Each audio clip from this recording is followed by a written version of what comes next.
Alright, listen to this. Everyone's talking about Ruben Amorim taking the Manchester United job, and it's easy to see why. This is a guy who transformed Sporting Lisbon, turning them into one of Portugal's fiercest contenders. But why did he really take this job? The decision wasn't as simple as it might seem. Amorim himself admitted he wanted to finish the season with Sporting. Yet here we are, and United's mid-season pitch to him was a now or never deal. So what exactly tipped the scales for Amorim, and what does this mean for Manchester United? Stick around because we're diving into the story behind his appointment, his tactical vision, and the truth about the challenges he'll face. Trust me, you are not going to want to miss this. Let's set the scene.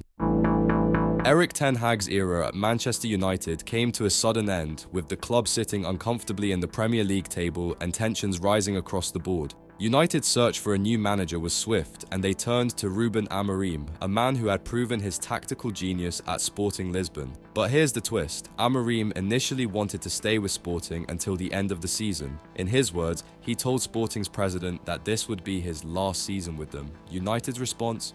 Now or never.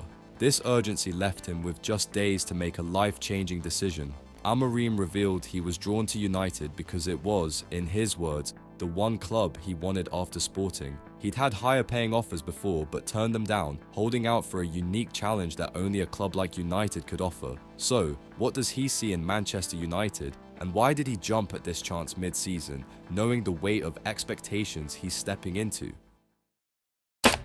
Amorim's arrival isn't just about change, it's about redefining Manchester United's identity on the pitch. Known for his preferred 3-4-3 formation, Amorim's tactics rely on disciplined pressing, quick transitions, and a high defensive line. At Sporting, he built a system that demanded both energy and precision from his players. This approach worked wonders in Portugal, but applying it in the Premier League, where the pace and intensity are relentless, is a whole new challenge. Looking at United's squad, there are clear obstacles. The team's current fullbacks, like Diogo Dalot and Luke Shaw, may struggle with the increased demands of a wing-back role in Amorim's system. Shaw's frequent injuries make him a less reliable option for such an intense position. On the right, Noussair Mazraoui, familiar with similar tactics at Bayern, brings a ray of hope. His experience with high pressing and defensive discipline could make him a valuable asset in Amorim's setup.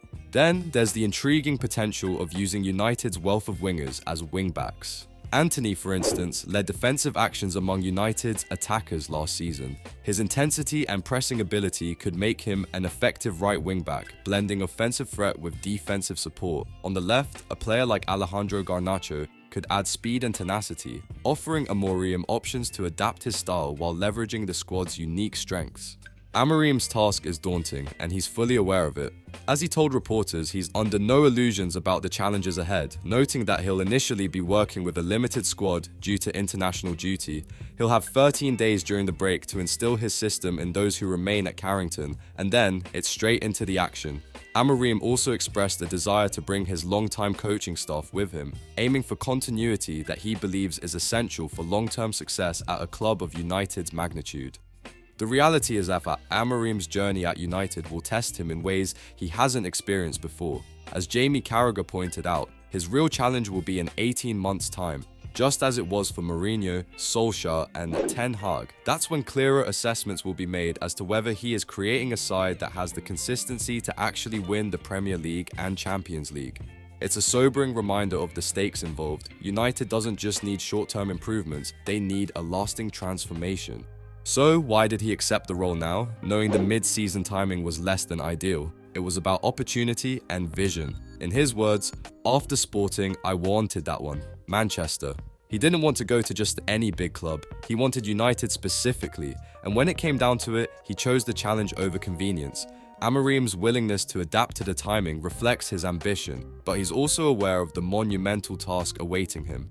Interestingly, Liverpool had also considered Amorim as Jurgen Klopp's successor last summer, but reportedly passed on him because they weren't keen on his 3-4-3 formation, preferring someone more aligned with their back four setup. This only reinforces the point. Amorim's vision is distinct, and he's committed to implementing it fully at United, where he feels his ideas can thrive in a high-stakes environment. By the way, if you're enjoying this deep dive into United's new chapter under Amorim, don't forget to hit subscribe. Adapting to Amorim's tactical philosophy won't be easy for United's squad. His formation demands a disciplined midfield pivot, with midfielders who can disrupt opposition plays and make quick, accurate forward passes. At Sporting, he relied on a dynamic, ball-winning midfielder to anchor the midfield. At United, Kobbie Mainoo, known for his tackling and energy, could fit this role alongside Casemiro. Mainoo's raw talent and defensive skills suit Amorim's pressing demands. Let's not also forget Manuel Ugarte, who has already previously played under Amorim for 2 seasons during his time at Sporting. Speaking last week about Ugarte, Amorim said, "Ugarte is a very talented boy and has a lot of room to grow," meaning he is likely to be developed into a central part of United's midfield. For Amorim, the ability to maintain possession and manage the game's pace is critical. He's known for playing a patient, short passing style that allows his team to control the tempo. At Sporting, he developed players with these qualities, including Victor Gyökeres. At United, players like Rasmus Højlund could benefit from Amorim's guidance, evolving into a more complete forward who contributes in build-up play as well as finishing. So, can Ruben Amorim bring Manchester United back to the top? The answer hinges on patience, not just from the board, but from the fans and players as well. United supporters are known for their high expectations, and the club's history sets an unforgiving standard. Amorim's approach will take time to bear fruit as he integrates his system and philosophy into the squad. It's not a matter of quick fixes. This is a complete overhaul. Amorim's journey won't be straightforward. His ideas will need time to settle, and his tactics will require adjustments to the Premier League's unique challenges. Yet, he's here because he believes United is the right place for him to prove himself on the biggest stage. If United and their fans can back him through the growing pains, we might just see the dawn of a new era at Old Trafford. Manchester United fans, what do you think? Will Ruben Amorim be able to bring stability and success back to Old Trafford, or are the challenges too great? Let me know your thoughts in the comments below.